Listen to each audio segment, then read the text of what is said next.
왜냐하면 이제 앞으로 요한계시록 살펴보면서 그 마지막 주님 오실 징조들을 살피는 것이 중요하기는 합니다. 그래야지 마치 이정표, 지금 조치원 지났습니다. 이렇게 이정표를 보면 목적지가 가까운 줄 알잖아요. 그래서 이제 다음 주부터 볼 4장부터 22장까지는 그러한 이정표를 보는 귀한 안목을 주기도 하지만, 근데 문제는 뭐냐면요, 아무리 때가 가까운 것을 알아도 준비되지 못하면 말짱 도루묵입니다. 따라하겠습니다. 준비되지 못하면, 말짱 도루묵이다 그래야죠. 준비되지 못하면, 그게 어디서 나온 말인지 모르지만 아무튼 도루묵입니다. 중요한 것은 준비되어져야 되는 건데, 요한계시록 2장 3장이 그 준비입니다. 신부단장, 어떻게 해야지 주님을 맞이할 수 있는지, 어떻게 해야지 책망을 받지 않는 신앙이 될 수 있는지 7교회를 통해서 이제 조명해보는 거예요. 자, 오늘은 마지막 7번째 교회 라오디게아 교회를 살펴보겠습니다. 이 라오디게아 교회를 살펴볼 때 주의하셔야 될 것이 뭐냐면요, 이 마지막 시대 교회와 거의 흡사한 교회입니다.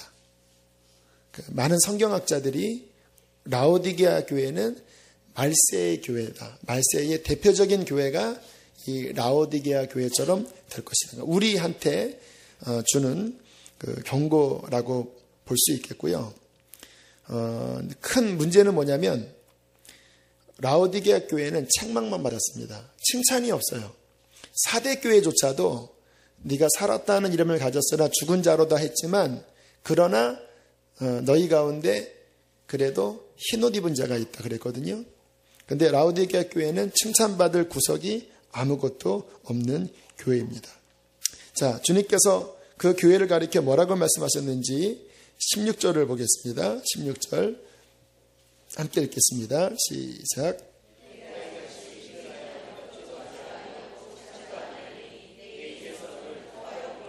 어떻다고요? 왜 토하내세요? 미적지근하니, 미적. 여러분, 막 목이 말라서 막 그냥 갈증이 막 그냥 혀가 막 갈라지는데 여기 막 콜라가 있어요. 근데 딱 마셨더니 김 빠진 뜨끈뜨끈한 콜라예요. 그러면 막 하면서 막 신경질 내잖아요. 마치 그와 같다라는 거예요. 주님이 찾으시는 거는 뜨겁든지 차갑든지 확실하게 서야 되는데 그 신앙 자체가 그냥 미적지근해서 그냥 믿는 건지 안 믿는 건지 분명히 책가방 들고 교회에는 오는데 그냥 또 기도해요. 또 전도 집회해요. 저 목사님 저렇게 무슨 목자 훈련이에요 하면서 그냥 이러한 아무튼 멀리 가지도 않고 가까이 오지도 않고 적당한 선에서 그렇게 하는 미적지근한 신앙, 이게 이제 라오디게아 교회를 대표하는 모습이라고 말씀을 하십니다. 하나님께서 미지근한 거 싫어하십니다. 미지근한 거 싫어하세요. 정말 차라리 그냥 교회를 떠나든지, 이것도 너무 좀 과격한 말이기는 하지만 잘 이해하면서 들으셔야 돼요. 어떤 분이 그랬대요. 미적지근한 가운데 교회에 붙어 있는 것보다 차라리 아니면 반항하는 게 오히려 더 낫다. 왜냐하면 돌이킬 기회가 있거든요. 그런데 가장 헷갈리는 게 긴지 아닌지, 이게 그런 분들은 진짜 헷갈려요. 주님도 헷갈리실 거예요. 넌 도대체 어느 때는 믿는 것 같다가 어느 때는 아닌 것 같다가. 주님, 이 미적지근한 신앙의 핵심은요, 한 가지입니다. 성령의 역사가 없는 신앙이에요.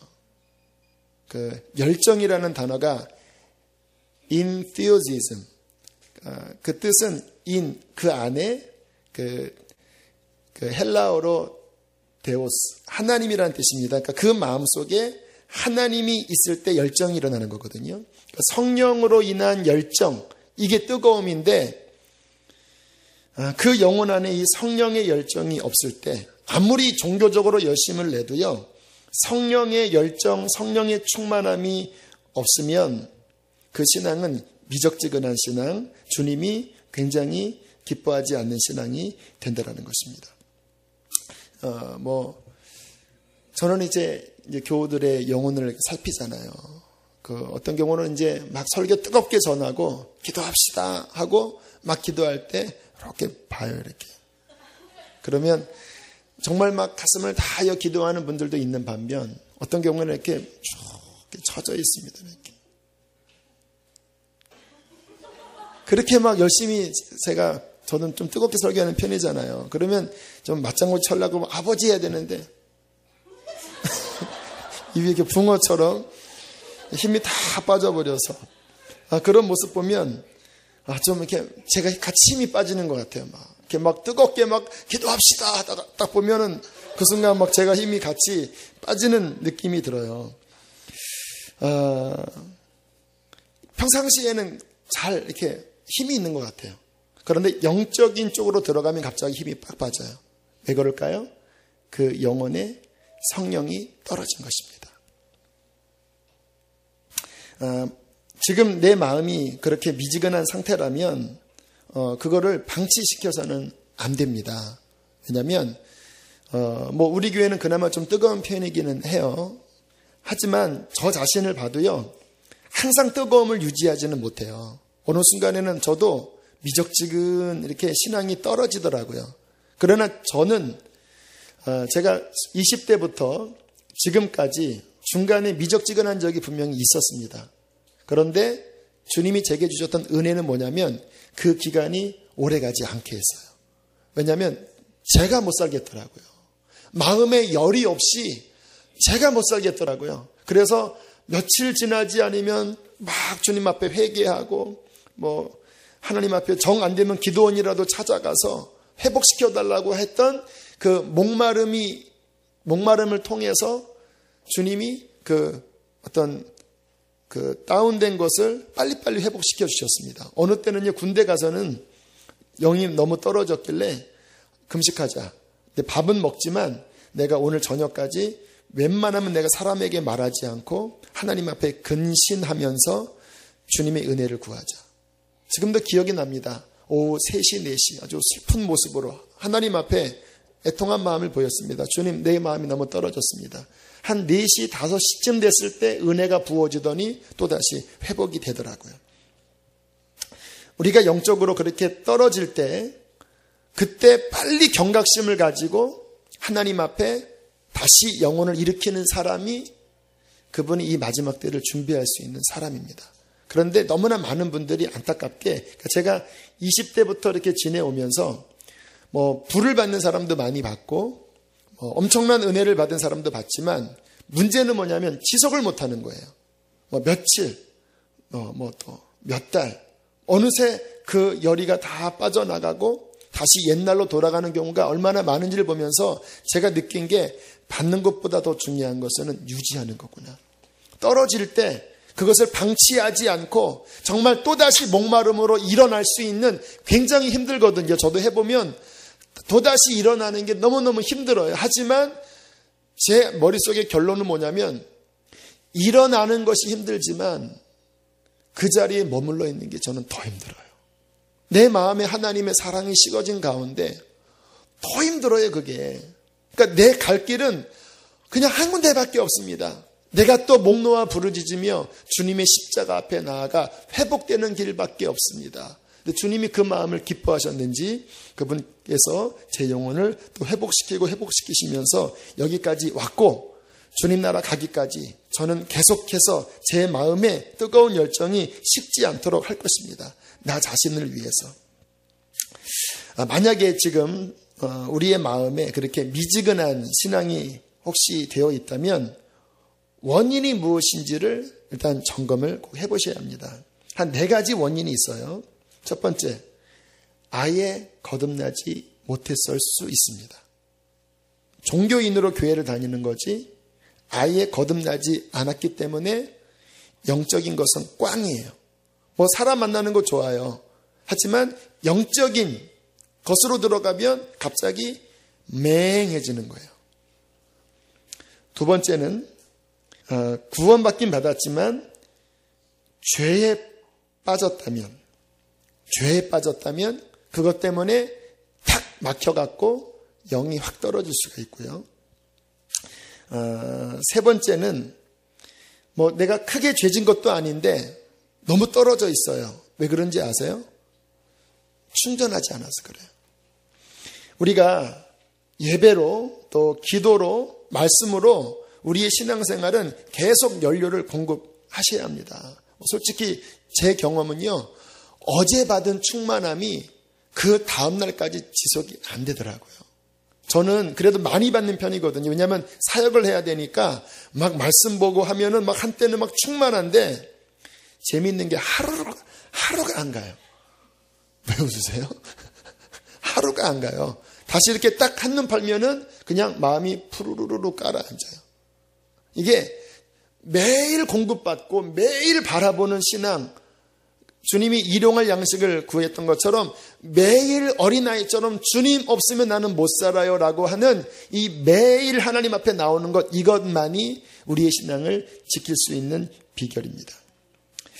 마지막 네 번째, 두 번째와 연관되는 건데 이 부분은 좀 깊이 살펴볼 겁니다. 라오디게아 교회가 그 부분 때문에 미지근해진 거예요. 문제는 무엇이냐? 세상이 들어오면 그 영혼은 미지근해져 버립니다. 세상이 들어오면. 글쎄요, 제가 좀 이렇게 의아하게 보는 경우가 뭐냐면 세상적으로 막 잘 지내면서도 신앙생활을 잘하는 것처럼 보이는 경우가 있더라고요. 제가 그런 분들 보면서 늘 헷갈렸습니다. 그게 가능할까? 나름대로 그 세상 속에 있지만 뭐가 지켜나가니까 그러긴 하겠지만, 그러나 결국 전체적으로 보면요, 어떤 사람이 신앙을 지키냐면 세상과 타협하지 않고 정말 주님만 바라보는 그 순전한 신앙이 결국은 순전하게 지켜지더라고요. 제가 목회자들을 봐도 그래요. 이렇게 적당하게 이렇게 잘 지내고 이렇게 골프도 이렇게 좀 이렇게 치시고 이렇게 이제 하시는 분들, 와, 참 좋다. 어떻게 저렇게 해도 잘 지내시나. 근데 이렇게 쭉 긴 결말을 보면요, 어떤 분이 결국은 끝까지 가시냐면 주님만 붙잡고 가시는 분들. 세상이 들어오지 않고 순결함을 지키는 그분이 결국에는 무사히 가는 거를 제가 봤습니다. 그 성경에 요한일서 2장에 이렇게 제가 읽어드릴게요. 그냥 들으세요. 요한일서 2장 15절 16절 이렇게 말씀하십니다. 이 세상이나 세상에 있는 것들을 사랑하지 말라. 누구든지 세상을 사랑하면 아버지의 사랑이 그 안에 있지 아니하니, 이는 세상에 있는 모든 것이 육신의 정욕, 안목의 정욕, 이생의 자랑이니 다 아버지께로부터 온 것이 아니요 세상으로부터 온 것이라. 그러니까 세상 어떤 재미에 푹 빠지면 그 출처는 그게 어둠으로부터 왔기 때문에 내 마음을 거기에 깊이 빠지게 하는 순간 하나님의 사랑이 저 서쪽 끝으로 간다는 거예요. 반대로 내 마음을 하나님께로 향하여 그분께로 향하여 가면 세상은 반대로 저 동쪽 끝으로 간다는 거예요. 그러면 헷갈리죠. 그러면 세상에서 우리가 어떻게 삽니까? 세상에서 살아야 돼요. 할 일 해야 돼요. 사람 만나고. 그러나 마음은 그 세상 한가운데 살면서 주님만 바라보고 사셔야 돼요. 실은 그게 어렵긴 합니다. 하지만 제가 성경을 읽고 제가 여러 신앙인들을 만나본 결과 다른 답은 없습니다. 세상 한복판에 세상 일은 하지만 내 마음만큼은 오직 예수님으로 채우셔야 합니다. 그러면 주님께서 그 세상 일도 감당하고 이길 수 있는 능력을 부어해 주세요. 하지만 내 마음이 세상 일을 한다고 세상에 빠져서 그게 내 마음을 휘젓고 다니면요, 하나님도 잃고 재물도 잃고 다 잃게 되는 거예요. 특히 이제 요즘 세상이 이제 라오디게아 교회 시대처럼 우리 마음을 미혹하게 하는 것들이 실은 너무너무 많아요. 인터넷 뉴스, 저도 실은 여기에 굉장히 노출되어 있는 사람 가운데 하나인데, 이게 막 한번 뉴스 보기 시작하면요, 이게 꼬리에 꼬리를 그냥 계속 뭐 여기 뭐 계속 이어져 내려가요. 그러다 보면 남자들 여기 아시죠? 1시간, 1시간 반, 2시간 그냥 지나가 버려요. 뭐 그 순간에 정보를 알고 싶은 마음도 있지만 그 마음 안에는 그 세상에 대한 어떤 것들로 막 가득 차요. 그 다음에 성경을 읽으려고 하면 성경이 눈에 안 들어와요. 또 쇼핑 중독, 뭐 지름신이 임했다고 막 그러죠. 이게 한번 이렇게 막 어떤 것들 막 사고 싶으면 요즘은 앉은 자리에서 동네방네 다 쇼핑하잖아요. 인터넷으로.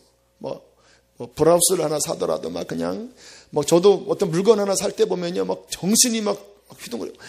옥시전 들어가고 뭐 G마켓 들어가고 뭐 11번가 들어가면 막 같은 거 가지고 막 한참 보면요 막 한두 시간 하고 막 머리 아파서 막 짜증 나는데, 근데 이게 이제 구매욕이라는 어떤 그 사람의 안목의 정욕과 딱 결합이 되면요 이 중독이 됩니다. 그래서 늘 하나님 생각하다가도 어떤 물건을 사야 되는 여기에 딱 빠지면은 그 순간에 하나님 잊어버려요. 이렇게 드라마 중독. 네, 맞아요. 요즘 너무 이렇게 재밌는 것 많죠? 막 어떤 분이 막 그랬대잖아요. 막 장로님인가? 막 전날 사극을 봤는데 막 기도하다가 통촉하여 주시옵소서. 뭐 그랬었다라는 분도 있는데,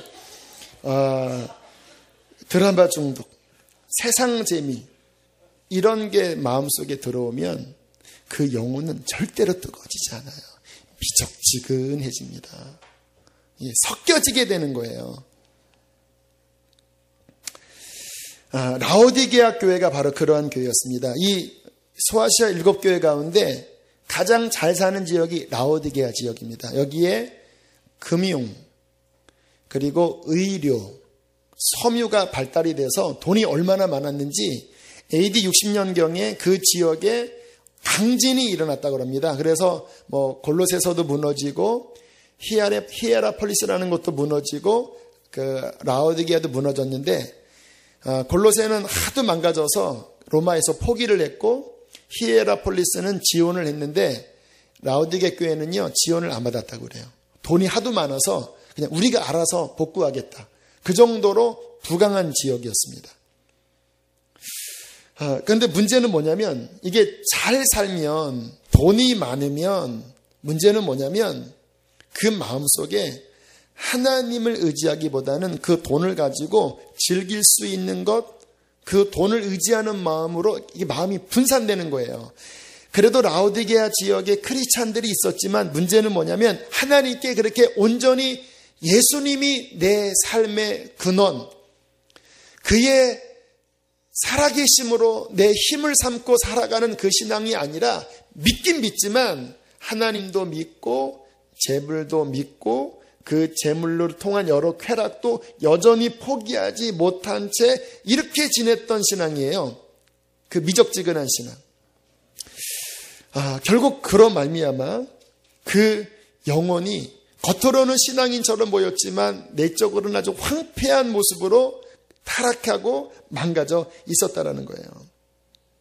자, 오늘 읽었던 본문 14절 한번 보세요. 14절. 굉장히 중요한 말씀을 라오디게아에게 주님이 하십니다. 14절 함께 읽겠습니다. 시작.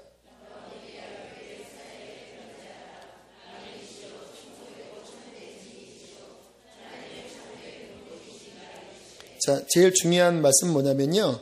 하나님의 창조의 근본이신 이가 이르시되. 그 말씀입니다. 무슨 뜻이냐면 너희가 너희 인생의 힘을 재물로 두었느냐, 재물을 의지하며 살아가느냐. 내가 창조의 근원이다. 네가 살아가는 힘은 재물이어서는 안 되고 창조의 근원인 나여야 한다. 아멘 해라. 아멘이시요. 그게 그 뜻입니다. 아멘 해라. 내가 너희의 힘이고 내가 너희의 능력이고 너희 생명이고 내가 창조의 근원이지. 네가 나로 말미암아 살아가야지. 네가 다른 세상 것들을 의지해서 너희 마음이 나눠져서는 안 된다. 여러분, 주님 신앙생활은 뭐냐면요, 예수님으로 살아가는 거예요. 예수님이 우리의 인생의 힘이고 자랑이고 기쁨이고 능력이에요. 그래서 솔직히 우리는 그래요. 돈이 없어도 뭐 우리의 삶에 어떠한 육신적인 것이 없어도 주님 한 분 있으면 충분한 겁니다. 주님이 만유의 주이시니까 우리는 주님으로 말미암아 살아가는 거지 그 다른 외적인 것으로 살아가는 자가 아니에요. 우리의 신앙은 창조의 근원이신 예수 그리스도를 믿고 살아가는 것입니다. 그러나 라오디게아 교회는 그렇지가 못했다라는 거죠. 결국 그들은 종교적인 신앙, 적당주의의 신앙, 영적으로 잠들어 있는 신앙이 되었습니다. 결국 주님께서 그들을 향하여 미적지근하다라고 말씀하셨고 17절 보겠습니다. 17절 그들의 영적 실상을 이렇게 말씀을 하십니다. 함께 읽습니다. 시작.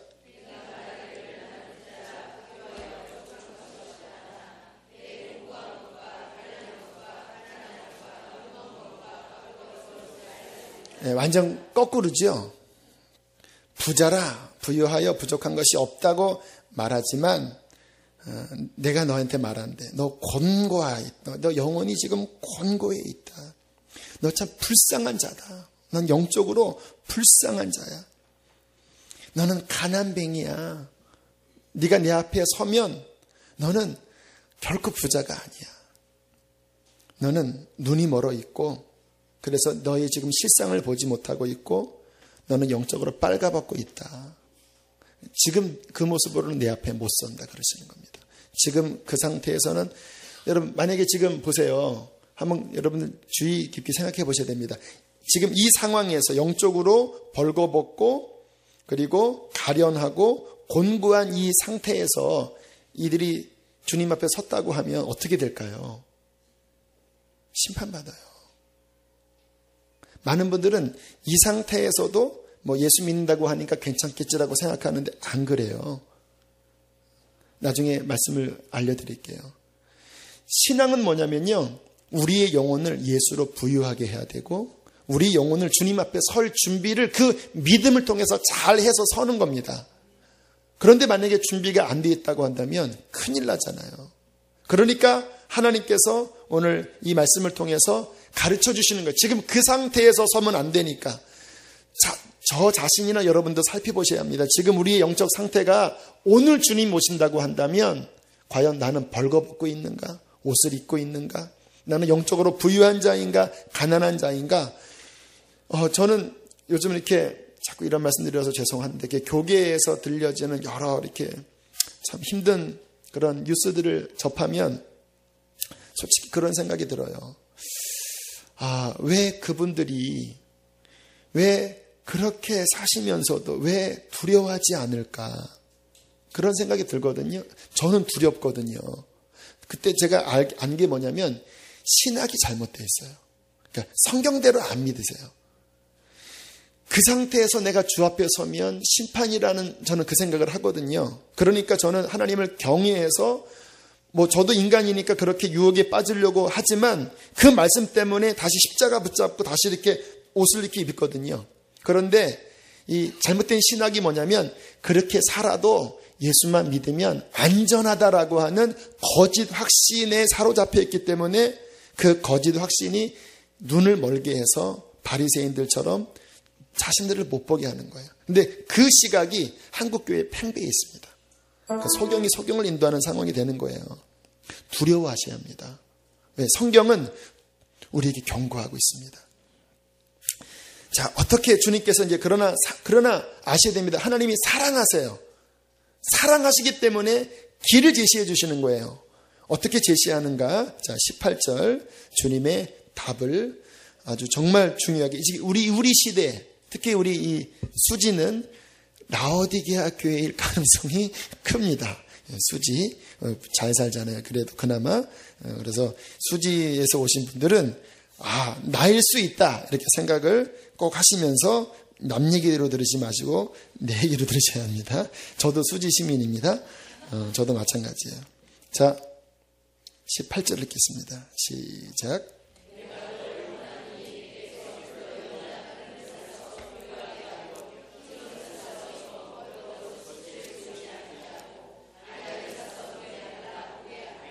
자, 주님의 처방은 18절, 19절인데요.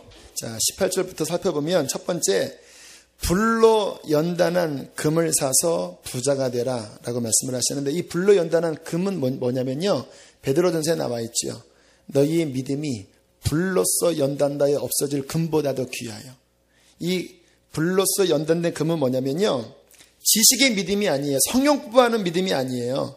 직접 내 삶에서 부딪혀서 연단과 훈련 속에서 내 심장에 새겨진 살아있는 믿음이 이 금과 같은 믿음입니다. 여러분, 우리의 믿음은요, 이렇게 그냥 안전한 곳에서 강해지지 않아요. 그런 시련 속에서, 내가 믿음으로 살기 때문에 다가오는 여러 도전 속에서 그래도 나는 주님 붙잡습니다.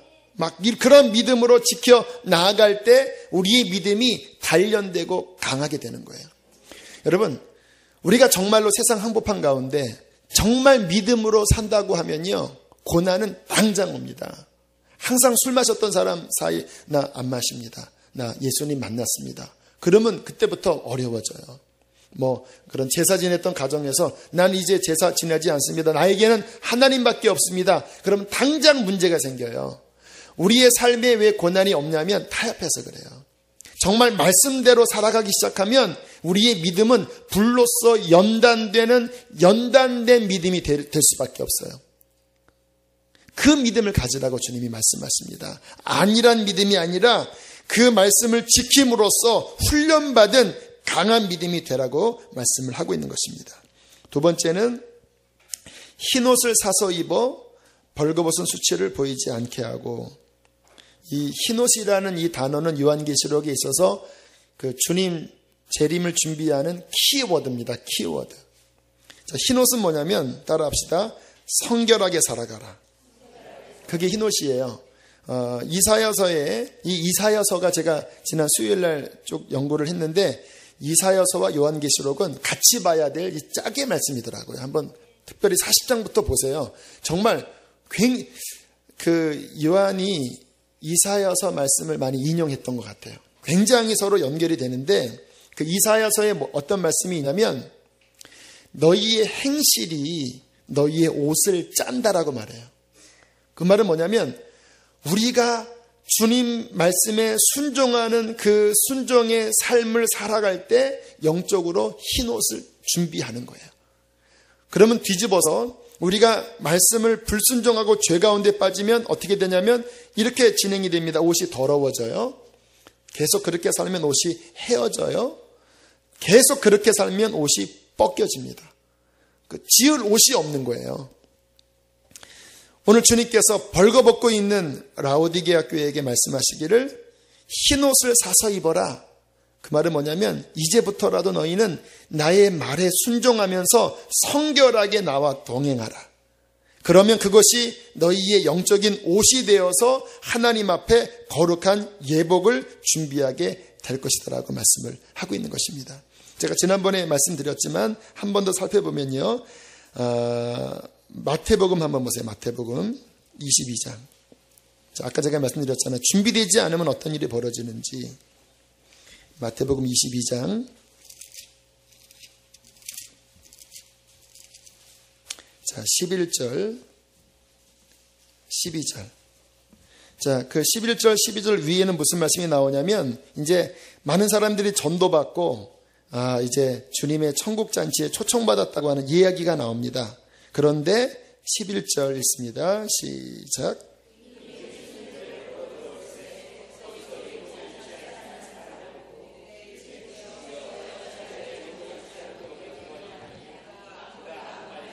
13절까지요. 14절.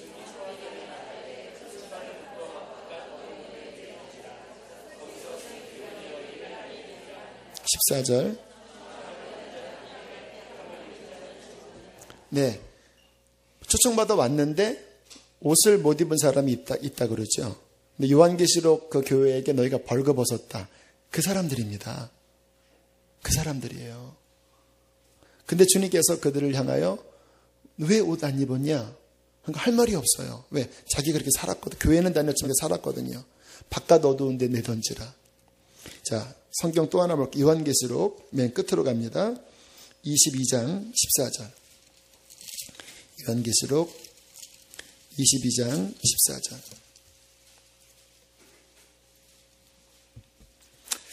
함께 읽겠습니다. 시작.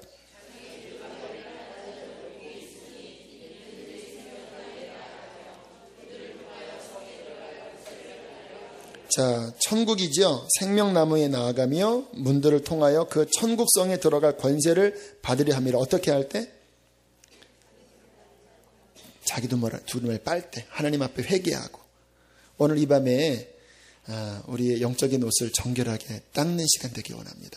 제가 20대 때 기도원을 갔는데 마지막 5일째 어떤 권사님이 막 웃으시면서 그러는 거예요. 막 오늘 환상을 봤는데 천사들이 막 너희 옷을 막 웃으면서 빨더라. 막 웃으면서 쫙 천사들이.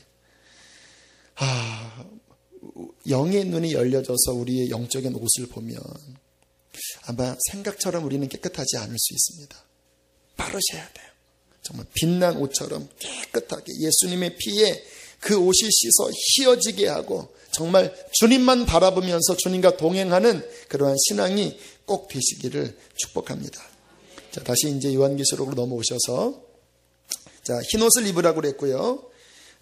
세 번째는 안약을 사서 눈에 발라보게 하라라고 말씀합니다.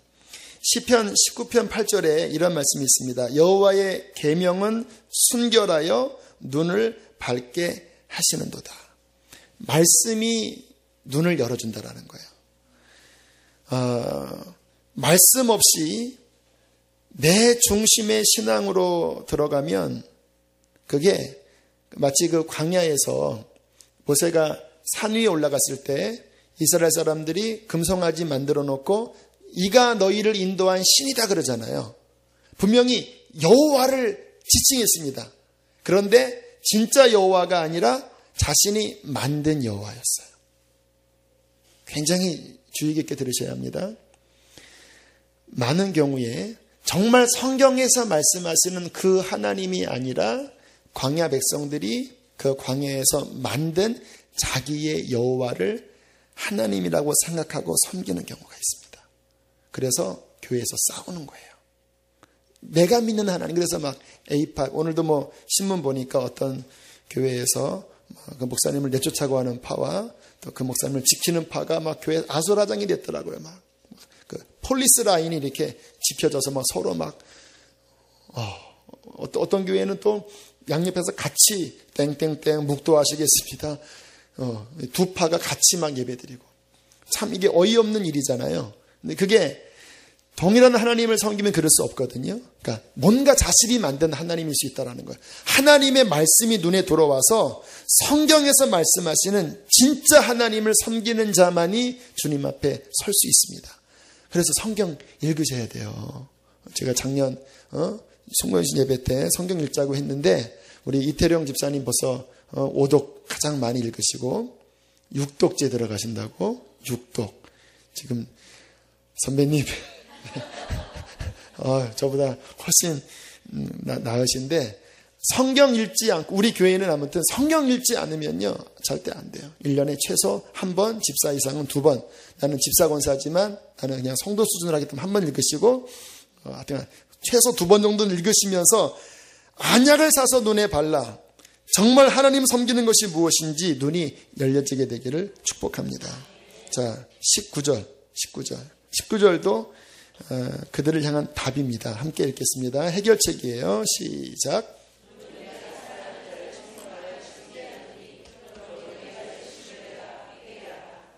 자, 주님께서 라오디게아 교회를 그래도 사랑하셨습니까? 사랑하지 않았습니까?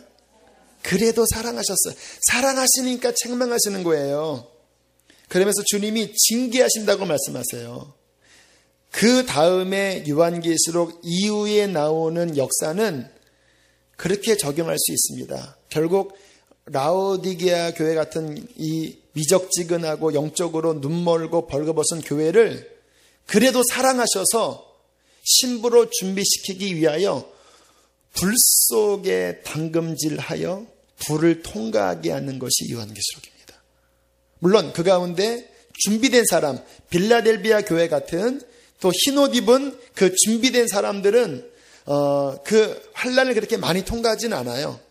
하지만 그 대부분의 그 크리스찬들이 그 성경에 보면은 이제 그 표를 받지 않으려고 막 고생하는 그 불로서 연단된 그 상황이 이제 닥친 거예요. 뭐 지금도 그런 칩이 다 만들어져 있다고 그러잖아요. 그 표를 받지 않으면은 그 매매를 못하는 상황이 됐을 때 그거 받으면 성경에서 이제 지옥이라 그러니까 당연히 말씀을 지키는 것이 목숨을 내거는 상황이 된 거예요. 그러니까 굉장히 믿는 게 쉽지 않죠. 어렵죠. 하지만 그것은 하나님의 사랑의 용광로입니다. 징계를 통해서 그 훈련을 통해서 그 믿음을 불로써 연단된 금을 갖게 하시고 흰옷을 입게 준비시키시고 그리고 안약을 발라서 준비시키려고 하나님께서 마지막 때 환란이라는 기간을 준비하신 거예요. 할렐루야. 할렐루야. 환란 온다고 두려워하지 마세요.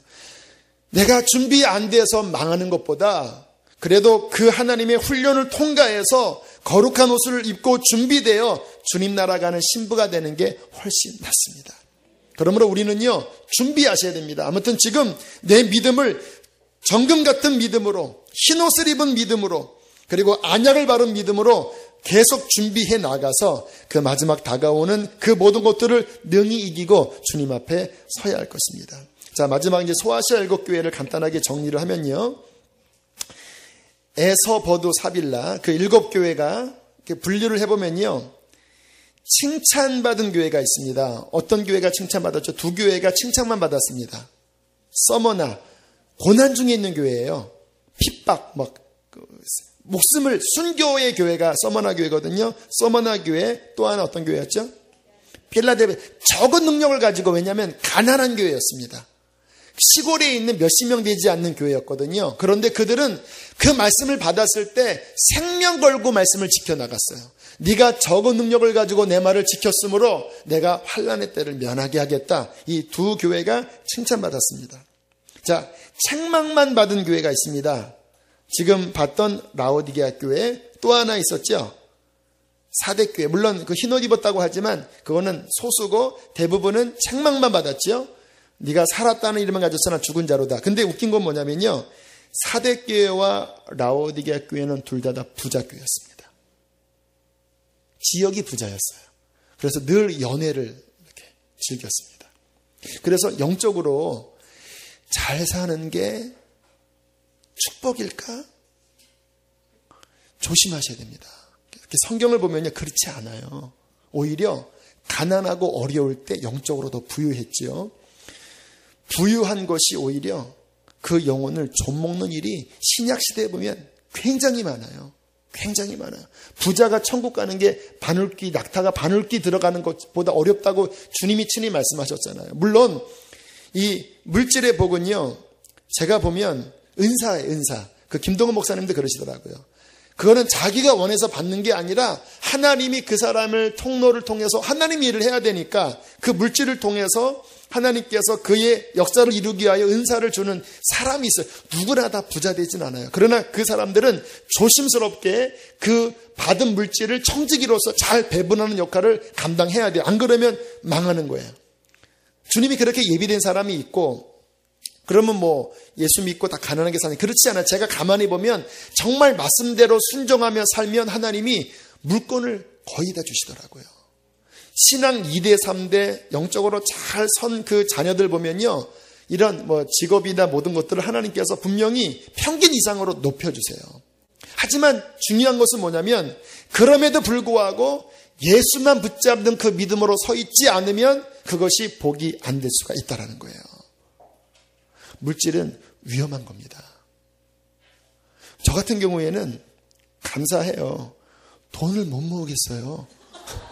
조금만 모으면 뭐 건축 공금하면 주요. 뭐 많이도 없습니다. 얼마 전에 한 30만 원 이렇게 있었는데 35만 있었는데 십자가 주요. 또 이것도 한다는데 주요. 아유. 하여튼 팔자가 나는 못 모은다. 뭐 그런 뭐 결론이 그래요. 아무튼 주요 감사합니다. 뭐 그런 마음으로 또 이렇게 깨트려서 이렇게 하면서 주님 저 이제 별로 없습니다. 또 이렇게 했는데 뭐 그래도 감사해요.